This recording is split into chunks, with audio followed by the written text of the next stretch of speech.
Hello, everyone. Happy Tuesday. I'm just testing out the chat and it looks like it's working. And I know you guys saw the title, and this is an, a video so many of you guys have been waiting for.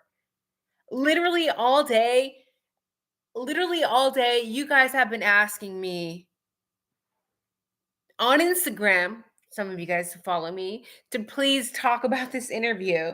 So I'm kind of watching it. I have an earbud in. I don't want to play it. There have been times where I do this and then I get flagged by the platform. So I'm going to watch it, listen to it, and then I'll tell you my thoughts.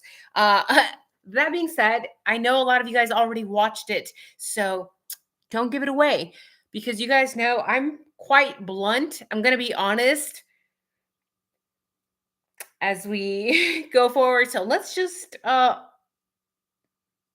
right in. So many of you guys have been waiting for me to review Jack DeCour's interview, and you guys already know how I feel about Jack DeCour. I think that he should, at the very least, been should have been questioned a little bit more. And now, finally, we have Jack DeCour's interview, and we are able to compare this interview and see how he was treated versus Dylan and Bethany, right? So this is going to be interesting. So here we go. Any bits of information are, you know, blurred. Well, first of all, they're still blurring his face. I'm like, why are y'all still blurring his face? Right?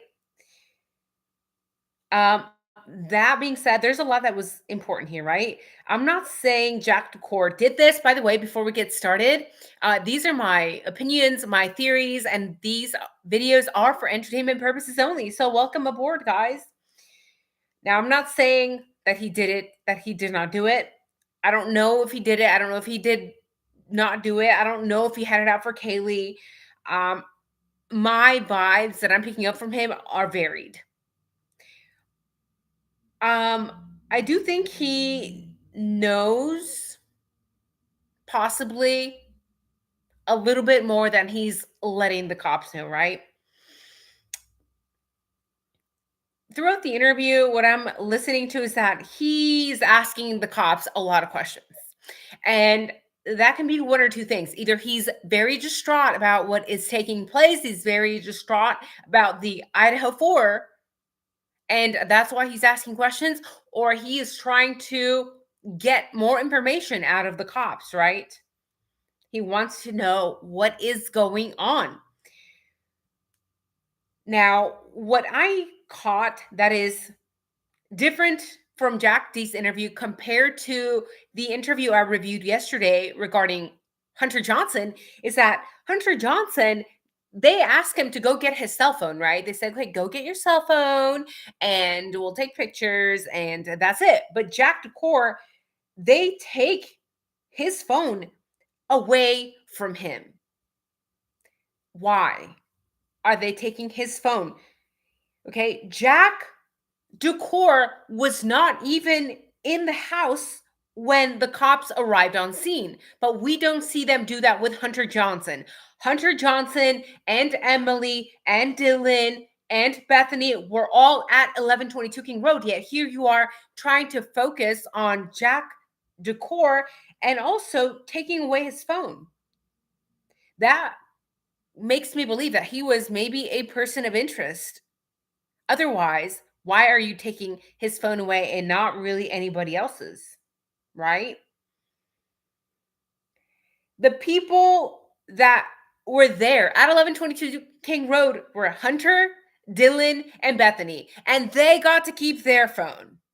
Do you see how the roommates were being treated differently from the get-go? They get to keep their phone. Hunter gets to keep his phone. Jack DeCour does not get to keep his phone. Okay. He says he was at work. He said that he also dropped off some food to his friend at the corner club, then went home and then got ready with his other friend group, and then they all went back together to the corner club, right? And then he goes over how he woke up, right? And he said he had 6 missed calls from Kaylee and 1 FaceTime. 1 FaceTime. Interesting, right? He mentions the 6 missed calls from Kaylee and the FaceTime. But Jack, you forgot to mention, babe. Babe, you forgot to mention that you were on the phone with Kaylee over 15 minutes. I believe it was a 17-minute phone call. It's really odd to me that he did not mention that in this interview. A little bit odd, right? He also mentioned that he had 3 missed calls from Maddie, all between the time span of 2:40 a.m. to 2:57 a.m.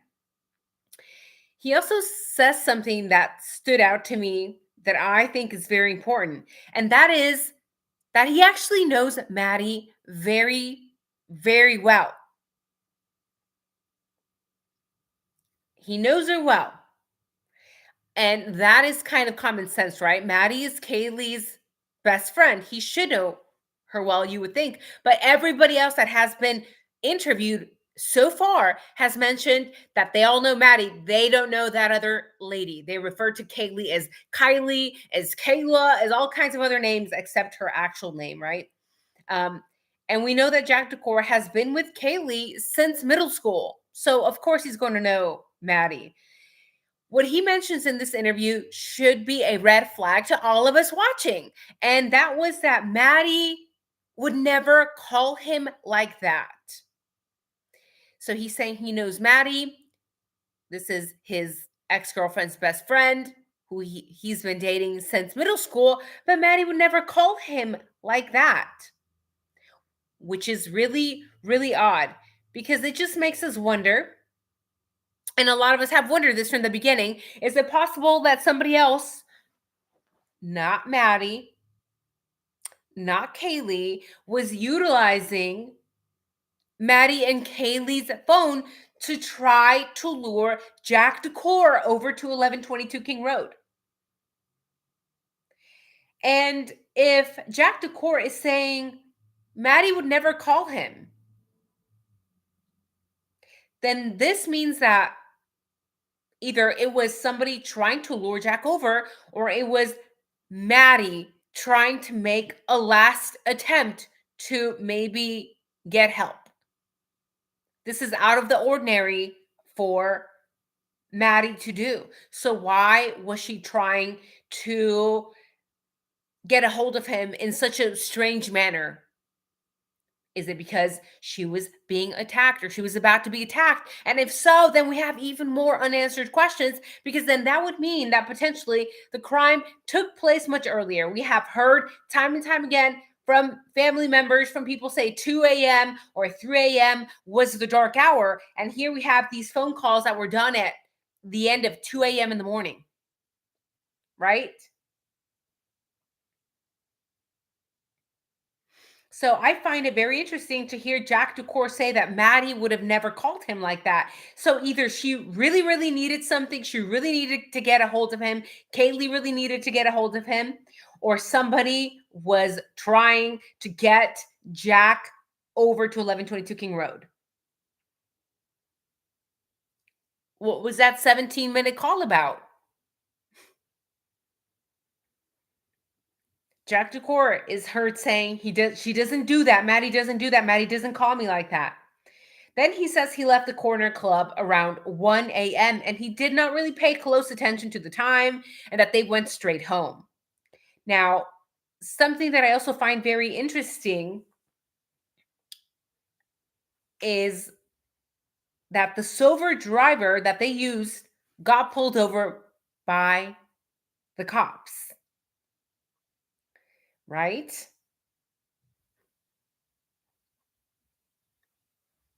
And that's what car they were in. But in this interview, we hear Jack Decor say they didn't actually use that sober driver because his car was too full. So what is going on? Why is he even bringing that up? Why is that even relevant? So the sober driver actually got pulled over, but we weren't in the car. The car was too full. What does it matter then? Why are you bringing that up? Is there something that we should be looking at regarding this sober driver? And again, this is an interview that is heavily reacted, which is weird to me, right? We're 3 years into this case. These are adults. Why are they still heavily redacting this information? Who actually drove this vehicle? Who actually picked you up, Jack Ducour? Who was that? I think that he actually does happen to mention who picked him up in this interview, but of course, it's heavily redacted, so we can only kind of guess. Then he says he went to sleep at around 1:30 a.m. and that he was at home, and that's it.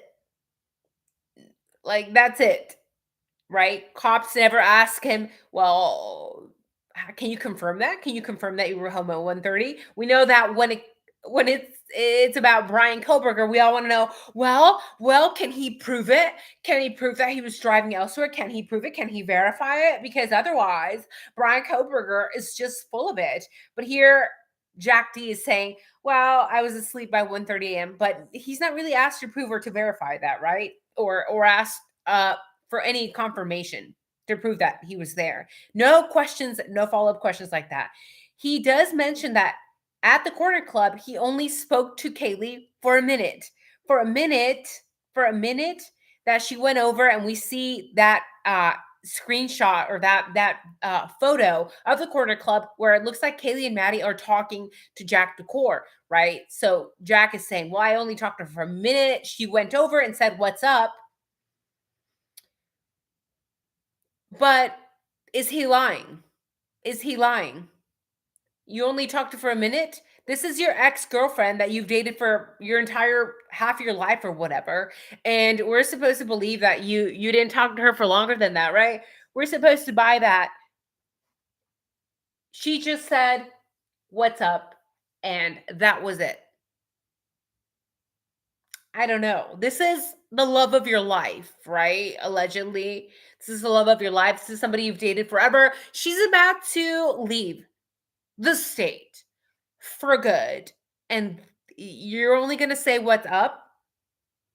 Also, Jack Decor says he doesn't know how Kaylee ended up with his vape.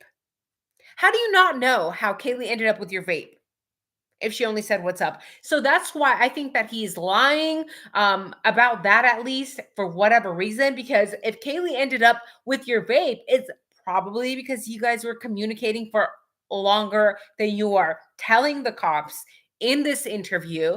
And maybe she asked you for the vape, right? That's the only way that Kaylee would have ended up with Jack D's vape, right? She's not just gonna like take the vape from him after she said, what's up? We know that Kaylee didn't just steal the vape from him. That'd be silly, right? So Jack Decor, I think, gave Kaylee the vape after she asked for the vape. That would make sense, right? And Jack Decor says that one of the messages that Kaylee sent him mentioned, I have your vape. You can come to my house and get it now. I don't know about you, and let me know what your thoughts are. I will promise I will try my best to catch up in the chat eventually. But if that was a text message that Kaylee sent to Jack, I have your vape. You can come to my house and get it now. It's kind of sounding to me like the vape, that word, vape, is a code for something else. Could it be a code for something else? Because who says you can come to my house and get it now? That's a little bit odd. It's just a vape, right? I don't know. It's weird, but it also tells me that Kaylee was not laying down. getting ready to go to bed, getting ready to fall asleep. If she's inviting Jack over, if she's texting Jack over to come and get your vape, now, what were you planning to do? It sounds like you're probably going to let him in to 1122 King Road, right? Unless maybe you were just going to magically meet him in the door and be like, here's your vape. But that's a little bit weird. I would think that if you're saying, come get your vape now, you were probably going to let him in. That is, even if only if that was even Kaylee. We don't even know if actually it was even Kaylee who sent those messages. Uh, we can only believe that narrative because that's the narrative that was pushed that by law enforcement from the get-go. But again, we don't know. Again, remember, in the early days, law enforcement also believed the crime took place much earlier, something from 2 to 3 a.m. So if Jack is getting these texts from Kaylee, was maybe Kaylee not actually Kaylee? Was it maybe the assailants or assailant? And if so, then that would explain why they are speaking in code. Come get your vape now, right? Because I don't believe that Jack would just go over there for his vape, pick it up, and just leave. So again, this is somebody who he's dated for his entire since middle school, and she's getting ready to leave the state, start a whole new life, and I don't think Kaylee was actually getting ready for bed. I think she was either really needed Jack for something else, the vape is code for something else, or it was somebody else trying to lure Jack into 1122 King Road, which again opens up a whole other can of worms because if they were actually trying to lure Jack Decor into 1122 King Road, they were trying to lure him there for a reason. And we can go down all kinds of rabbit holes as to why that reason may be. Possibly rugs, possibly things to do with frats or sororities, right? So, because Jack D mentions this text, it kind of appears that Kaylee could have been expecting Jack Decourt to go over to 1122 King Road. She was expecting to have company. So, no, she wasn't going to go to bed, right? That wouldn't make sense.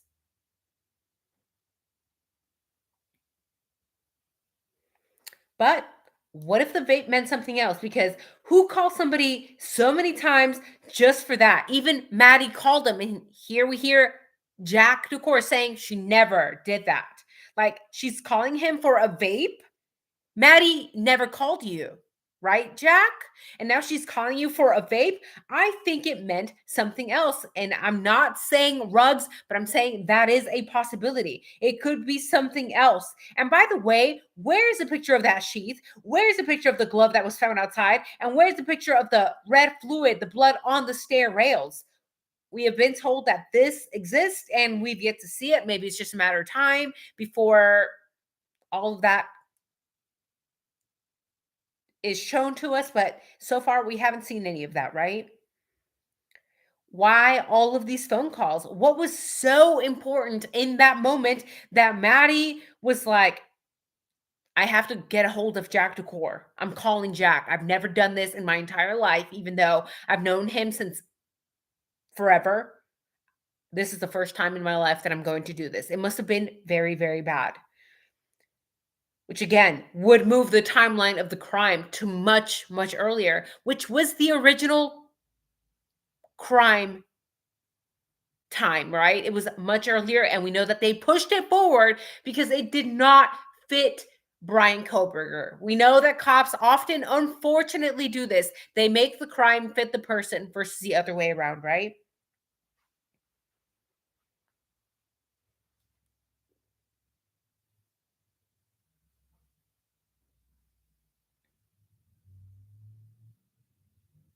Sorry, guys, I'm watching it right here. Is that Chief? Is that Payne? Is that little Payne, little Payne?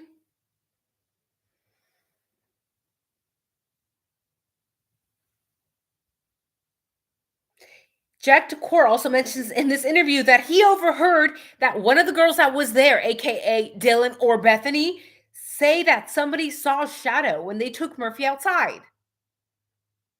Really interesting, because I don't remember them saying that in the interviews that they did with the cops.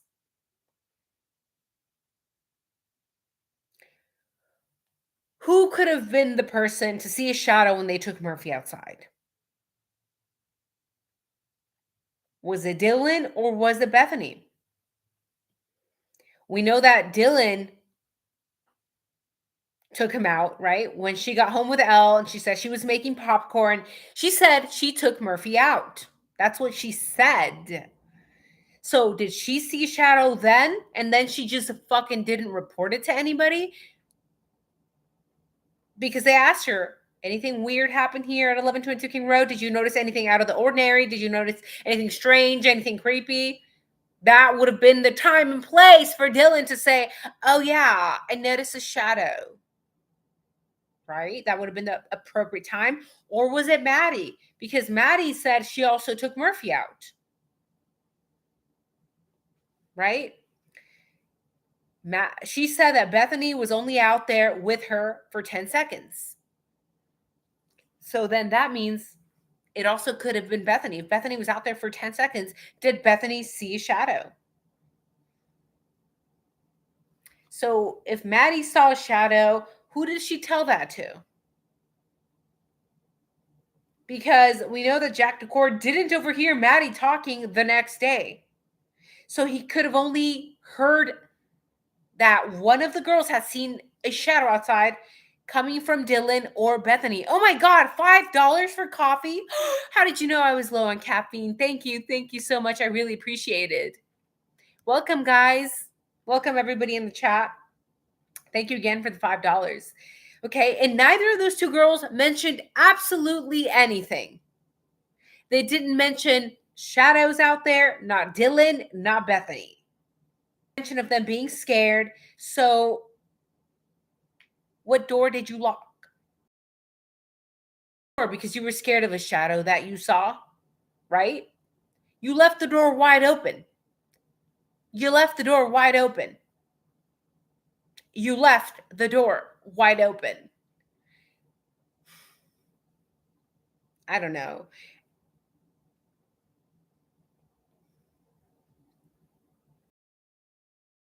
In this interview, if you pay close attention, who's doing the interview? Oh my God, it's Lil Payne. Lil Payne McGee. Lil Detective Payne, right? And what I'm seeing is that there is a timestamp of 3:02 p.m. in this interview that was done on 11/13/2022. Say when he is interviewing Jack DeCour. It is 3:02 p.m. He's out here literally saying, I have not been to the crime scene yet. Sir, are you effing kidding me? Are you effing kidding me? The cops got called at noon. It's been 3 hours. You are the lead detective and you're still sitting your ass at the police department. Why aren't you over there? Why aren't you doing your job? Why aren't you doing your job that the local people of Moscow pay you to do? By the way, a friendly reminder, I'm shocked that so many Americans do not know. So many Americans do not know that cops can lie. And that so many Americans, unfortunately, don't know that just because somebody gives a false confession, potentially, allegedly, doesn't mean that they committed the crime, right? If you look at statistics, we know that so many people are coerced to give false confessions. And when I hear a person say, remember, Koberger confessed, it's like, I'm sorry, but do not know statistics? Do you not know about the Innocence Project? Do you not know psychology and how people can be coerced to confess? That's a thing, right?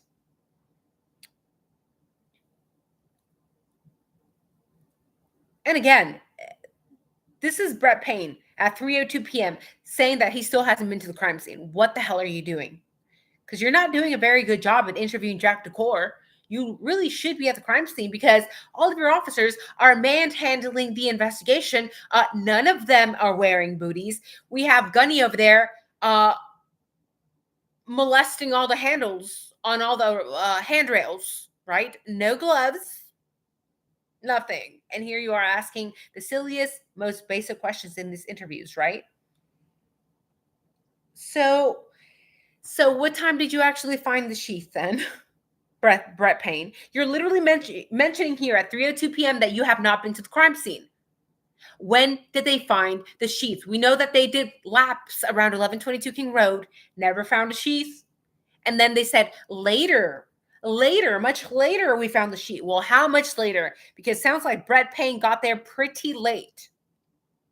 And by the way, if you are not an open-minded individual who understands statistics, who understands law enforcement, who understands psychology, and you understand that yes, there can be corruption within law enforcement, it is unfortunately very plausible that we could have a case here of planted evidence. It happens more often than we would like to admit, right?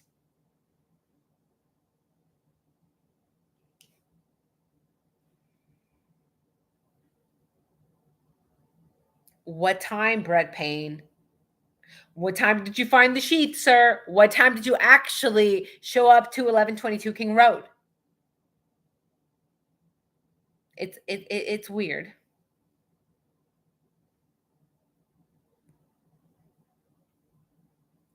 This is 3:02 p.m. I have not been to the scene yet. Because if I'm not mistaken, let me scroll back here. Oh, let me see. Oh wow, guess what? In the affidavit, it says that they found the sheath at 2:41 p.m.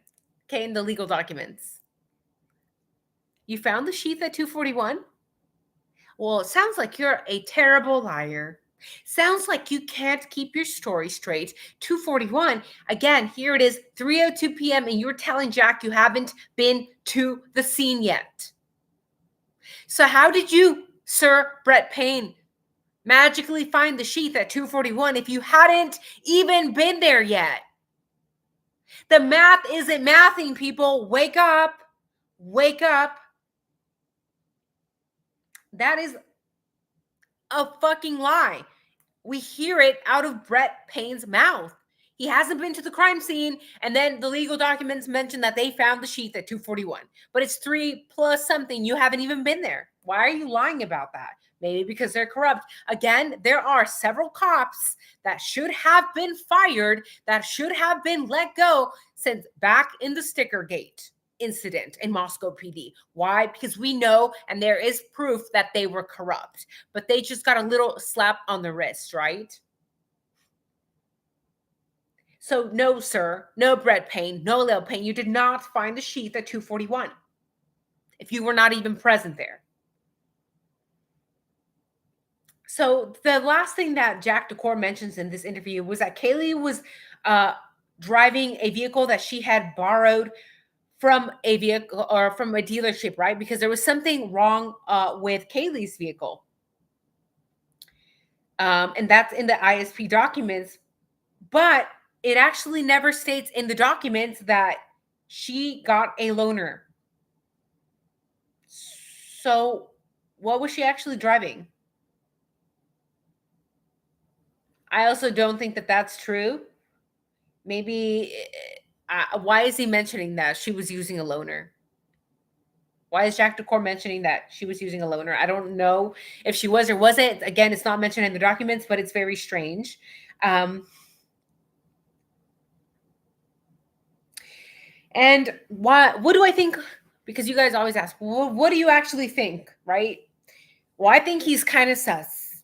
That's what I think. Okay, this whole video, yes, it's about Jack, but the more we focus on Brett Payne, that one tiny phrase that he mentioned about not being at the crime scene and it was already 3 plus p.m. Sounds like he was lying about the sheath being found at 2:41, sir. Okay. Out of this entire interview, the person that looks even more suspicious is Brett Payne, the lead detective. But the fact that Jack Decor is not mentioning the 17-minute call with Kaylee that he had is also very sus, right? How do you not mention a 17-minute phone call? That's extremely valuable information for this investigation. But again, it just makes me wonder, is it possible that somebody was trying to lure Jack there? And if so, does Jack Ducour know what this could possibly be about? We don't know if it was for sure that it was the girls calling him. Could have been anybody.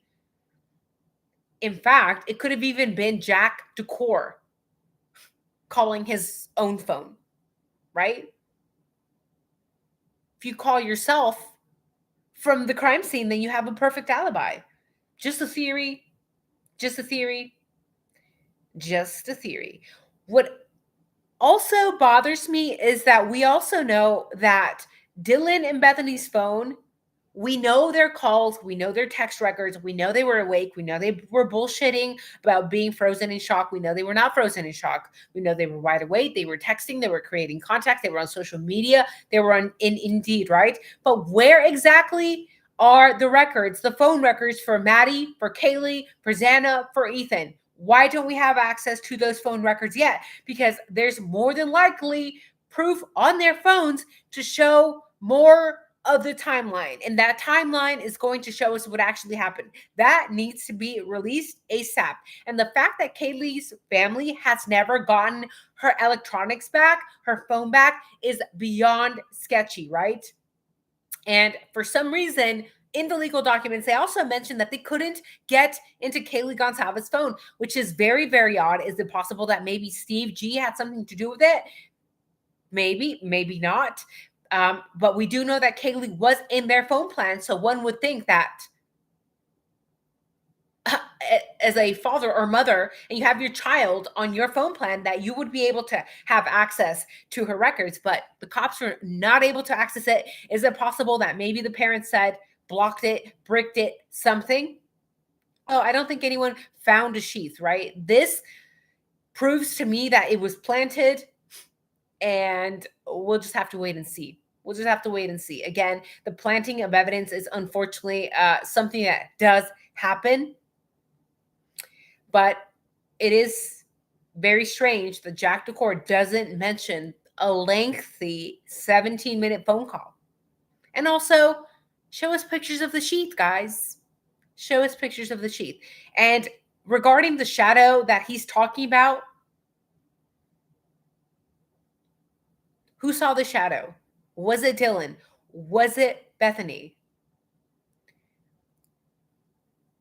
Did somebody try to set Jack Ducour up? Or is this his own alibi? Right?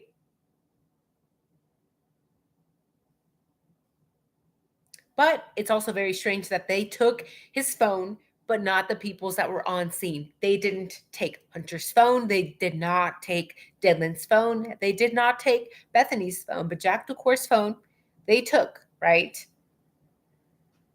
And when I'm looking at Jack Ducour in this interview, he seems to actually have relatively normal body language. What I mean by that is he seems like he's concerned. He looks like he's overwhelmed. He looks like he's kind of maybe not processing everything that happened, which is like understandable, right? This is much different body language than yesterday's live, where we analyzed Hunter Johnson and we hear him get giddy. It sounds like he was giddy twice in that interview. It was very, very strange, right? So I thought the comment about too many people having the door code was very interesting, because Dylan mentioned in her interview that the only people who knew them had it. So which is it? Which is it? I personally believe that several people had that door code. I think that Dylan was either lying or underestimating how many people have it. Again, this is a party home. This is a frat home. This is possibly a rug home. If you're sharing a code with a massive group of people, which we know that they did share, those people are probably going to share with more people. Obviously, this is common sense to all of us here. Don't share your passcode to your door, where you live, where you sleep with people.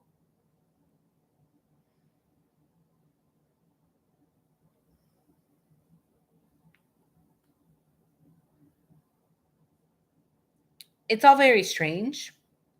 I do find it interesting that he said it was weird for Maddie to call him, meaning she never would call him. So it must have been urgent for her to be calling him that many times, right? Not just Kaylee.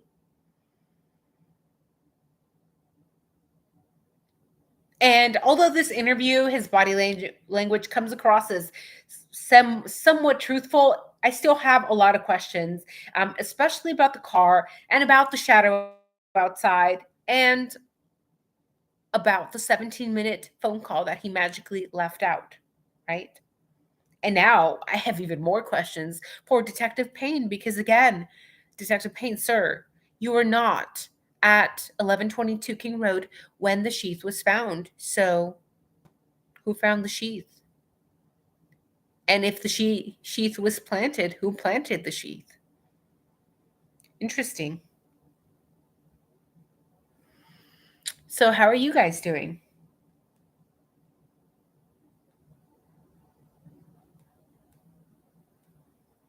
Let me check the chat here before I go away.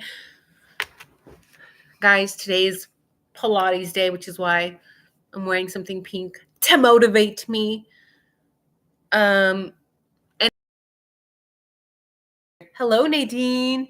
Oh, thank you. You're so kind. Hi, Maria. Hi, Ricky. Hello, Hoppers. Hi, Dawn. Hi, Jody. I hope you guys are having a beautiful day. Hopper says crop top, please. Yes, I am actually on the crop top. It looks great from here.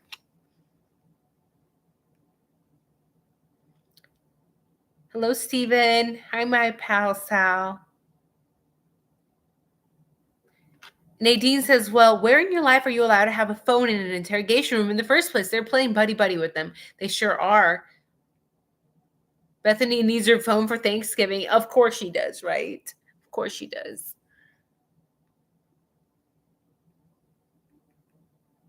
Hello, Jane.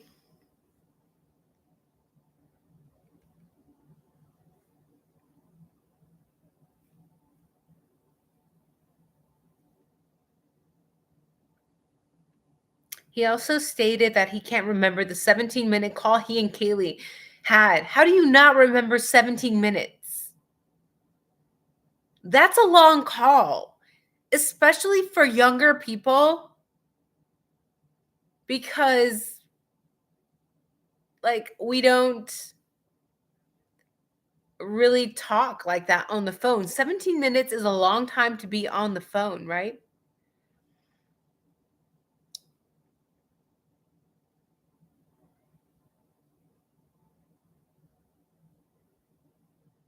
Mustang Cherry says, I did notice he stayed mostly away from others while they gathered that morning.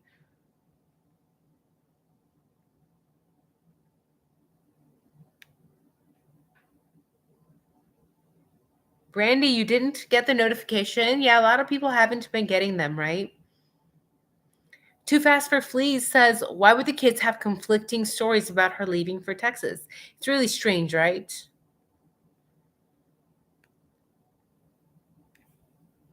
Slam says, it would look pretty bad on him if he'd been over there at some point. I agree.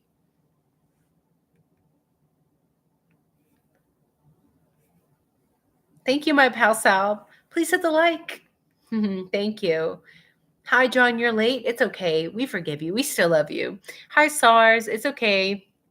As long as you guys are in here, or if you're part of the replay crew, that's okay too. Just make sure to go watch from the beginning. We don't want you guys missing anything, right? These interviews are just crazy, right? Hey, Rex. Go Cubs. Typical college kids. No serious answer. Trust no one. Yeah, trust no one. Don't even trust the cops because, like my pal says, that was horrible police work. Right? Bonnie says, thank you for putting your time in on these videos. Thank you, guys. I do appreciate that you guys watch the entire thing. Thank you for doing that because you guys know I have a regular job, a family to feed, bills to pay. So this is like a very time consuming hobby. So thank you, guys. Ooh, I always wondered about the Cowboys. What were they doing in Days After? Well, I don't know. The Cowboys to me give off DEA vibes. I have some DEA family members, and That's kind of how they dress. But if it was DEA, then we have even more questions, right? Because then that would mean that maybe this is a rug case. So many inconsistencies in Payne's stories, right, Portia? Joanne, still have not seen the sheath. Why? Exactly. Show us the sheath. Show us the sheath, right?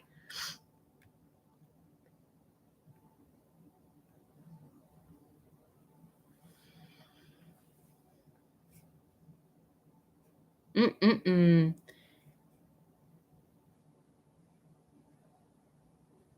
Paco says, Idaho. Yeah, it needs to be sued immediately.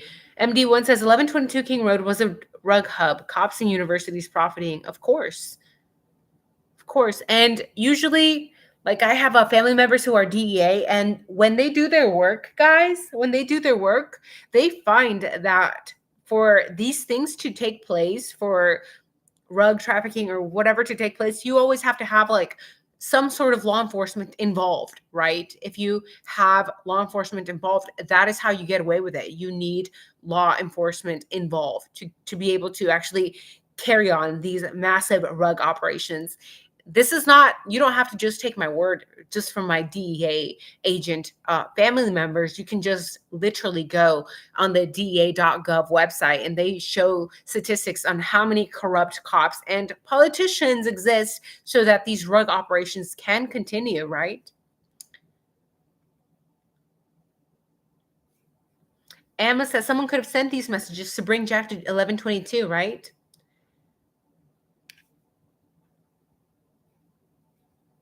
Too Fast for Flea says that they will most likely show a picture of the sheath, but it will be blurred out. I wouldn't expect them to do anything different the way they have been doing things. Exactly. It's crazy. Ozark vibes. Oh my gosh, that is such a good show. Such a good show. But yeah, totally Ozark vibes. Yeah. And they bought a sheath, right? MPD bought a sheath. Why? Why? They put somebody away forever and didn't show the one piece of fake evidence they have.